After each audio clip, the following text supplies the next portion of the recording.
आदाब नाजरीन, मैं हूँ आपका मेज़बान अब्दुल वाजिद और आप देख रहे हैं तस्नीम टीवी। नाजरीन, आज की हमारी खास पेशकश शख्सियत हिंद में आपका इस्तकबाल करता हूँ। विजय लक्ष्मी पंडित, जो आज़ादी से पहले और बाद में बहुत से ओहदों पर फाइज रही, वक्त के साथ साथ खवातीन के लिए तहरीक का जरिया रही। वो न सिर्फ आज़ाद हिंदुस्तान में सियासी ओहदा पर फाइज होने वाली पहली खातून थी, बल्कि वो अक़वाम मुत्तहिदा की जनरल असेंबली के सदर बनने वाली पहली खातून भी थी। वो आज़ाद हिंदुस्तान के पहले वज़ीर आज़म जवाहरलाल नेहरू की बहन भी थी।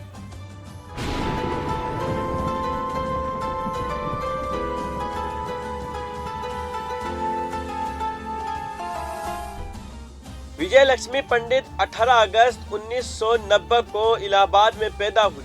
मोतीलाल नेहरू की बेटी पैदाइश के वक्त उनका नाम स्वरूप कुमारी नेहरू रखा गया था। बहुत छोटी उम्र में ही उन्होंने सियासत में दिलचस्पी ली। विजय लक्ष्मी पंडित सिर्फ 16 साल की थी जब वो अपनी पहली सियासी मीटिंग में शरीक हुई। उन्होंने अपनी बेसेंट के होम रूल लीग में भी रज़ाकाराना खिदमात अंजाम दिए। उन्होंने गवर्नेंस और ट्यूटर्स के जरिए हिंदुस्तान और बैरून मुल्क निजी घरेलू तालीम हासिल की।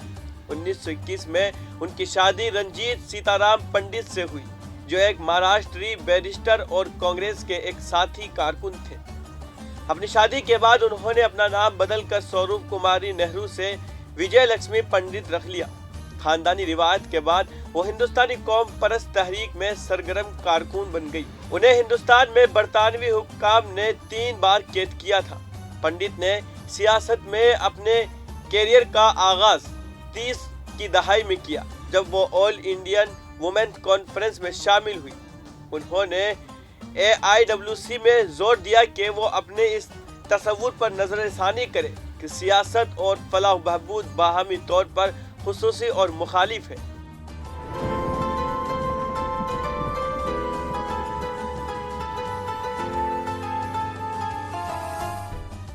(1934) में वो इलाहाबाद म्यूनिसिपल बोर्ड के लिए मुंतखब हुई। 1936 में वो मुत्तहिदा सूबों की असेंबली के लिए मुंतखब हुई और 1937 में मकामी खुद हुकूमत और सेहत आमा के वजीर बनी।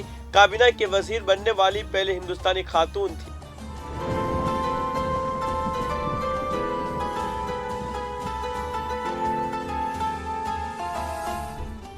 1939 में उन्होंने बरतानवी हुकूमत के इस ऐलान के खिलाफ एहतजाज के लिए अपने ओहदे से इस्तीफा दे दिया कि हिंदुस्तान दूसरी जंग अजीम में शरीक था।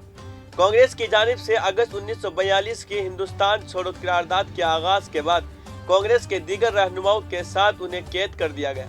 अपने शोहर की मौत के बाद पंडित ने अमेरिका का सफर किया और इस्तेमार के मसाइल और नौआबादियाती ममालिक में साम्राज्य के असरात के बारे में बात की। उन्होंने ममालिक पर जोर दिया कि वो इंसानी वकार, मुसावात और हुकूक के लिए जवाबदेह हो। वो बराबरी पर पुख्ता यकीन रखती थी और नौआबादियात के साथ आने वाले मोरोसी नस्ल परस्ती की मजम्मत करती थी।